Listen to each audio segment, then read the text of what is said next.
নিরামিষ দুর্দান্ত টেস্টের একটি পনিরের রেসিপি নিয়ে চলে এলাম বাঙালিয়ানা জবার রান্নাঘরে। এখানে পনিরটাকে আমি ঠিক এই শেপে কেটে নিচ্ছি। আপনারা আপনাদের মন খুশি শেপ করে কেটে নেবেন। এইভাবেই আমি সব পনিরগুলিকে শেপ করে কেটে নিয়েছি।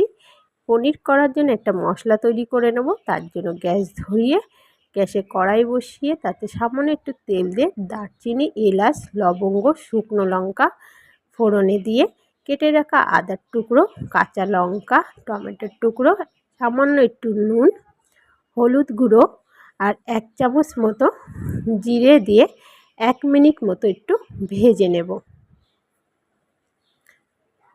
1 মিনিট পর 2 চামচ তিল আর কাঁচা বাদাম দিয়ে আরও 1 মিনিট মতো ভেজে নেব। এখানে তিল ও বাদামটা দেওয়ার সময় আমার ভিডিওটা স্কিপ করে গেছে। 1 মিনিট ভাজার পরে মশলাটা একটু ঠান্ডা হলে আমি মিক্সিতে পেস্ট করে নেব। কড়াইটা ধুয়ে আমি আবারও গ্যাসে বসিয়ে দিয়েছি। দিয়ে দিচ্ছি পরিমাণ মতো তেল আর 1 চামচ মতো ঘি। তেল ও ঘিটাকে ভালো করে গরম করে নিয়ে একে একে পনিরগুলিকে দুবারে আমি ভেজে তুলে নেব, এপিট ওপিট লাল লাল করে।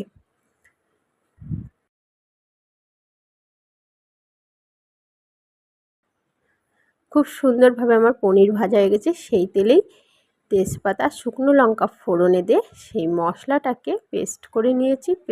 মশলাটাকে দিয়ে মিক্সির বাটিটা ধুয়ে একটু সামান্য জল দিয়ে ভালো করে মিশিয়ে নিয়ে সামান্য হলুদ গুঁড়ো আর স্বাদ মতো নুন দিয়ে মশলাটাকে 2 মিনিট কষিয়ে নেব। তারই মাঝে দিয়ে দেবো সামান্য একটু চিনি টেস্টটা বজায় রাখার জন্য। ভালো করে মশলাটা কষিয়ে নেব। মশলা দিয়ে তেল ছাড়তে শুরু করেছে। কাঁচা লঙ্কা কুচি দিয়ে আরও 1 মিনিট নাড়িয়ে চাড়িয়ে ভেজে রাখা পনিরগুলিকে দিয়ে ভালো করে মিশিয়ে নেব। মশলার সাথে পনিরটাকে খুব ভালো করে মিশিয়ে নিয়েছি। দিয়ে দেব 1 বাটি জল।